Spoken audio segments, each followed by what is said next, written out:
South Africa is a capital of house music that comprises of a wide variety of sounds, such as amapiano, gqom, afrotech, and afro house.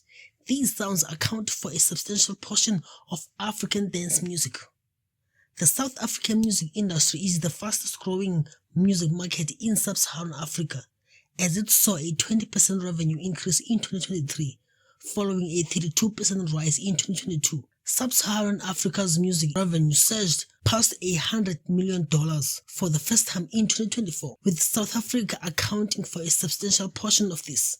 Streaming is the main source of income in South Africa, accounting for nearly 75% of total music income. The growth is fueled by platforms such as TikTok for dance challenges and music promotions, Spotify for music streaming, YouTube for music videos and vlogs, and lastly Twitch for live engagement and exclusive content. In 2023, South African artists generated 28% more royalties on Spotify than in 2022, and Spotify paid South African artists 400 million rands in royalties in 2024.